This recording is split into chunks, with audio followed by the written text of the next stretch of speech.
somebody who's a wonderful human rights activist and campaigner for years, and she's just recently been elected, and rightly so, to the Senate for her first time.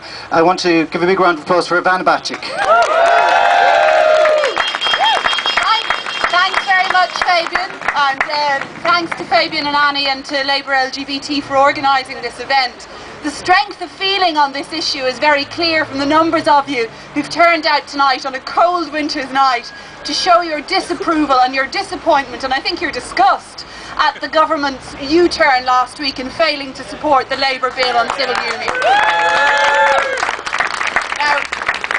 Now, the fact that I think there is an enormous consensus building on the need for legal recognition of same-sex partnerships, that is a fact. It's apparent from many, many different sources. We can see it in the sort of laws that have been passed in most other European countries at this stage, providing for some form of legal recognition for gay couples. We can see it in many of the state's own bodies' reports. We've seen it in the Colley report, we've seen it in the Law Reform Commission report.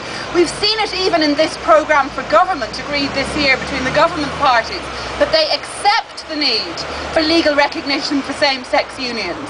And yet, despite this immense growing consensus and despite the huge strength of public opinion in favour of legal recognition, what we saw last week when Deputy Brendan Howland introduced the Labour bill on civil unions was a shameful U-turn by the government in failing to support that bill.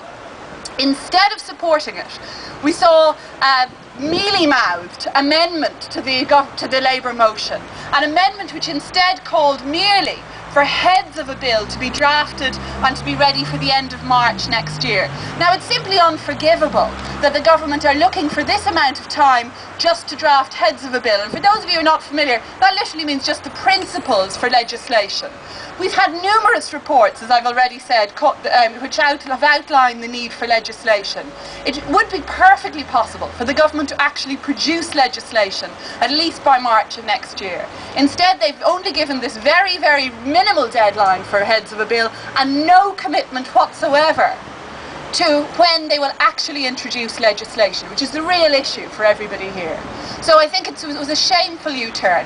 And on top of that, we saw some, again, shameful comments made by deputies from the government parties in the debate on Brendan Howland's bill. Shameful comments by some deputies whose names I won't even mention, but who are perhaps unsurprisingly ideologically opposed to legal recognition of same-sex partnerships.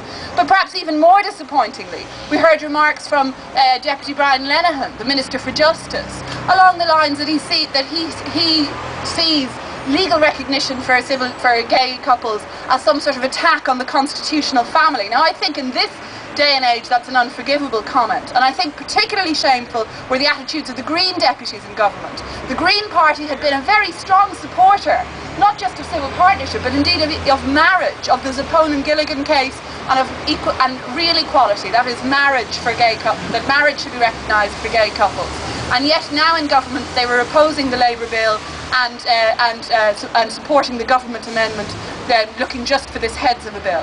So I think we've seen real disappointment. I think that disappointment is evident tonight, but no matter what the U-turns and the climb downs and the delays, it's clear that the fight will continue and the campaign will continue.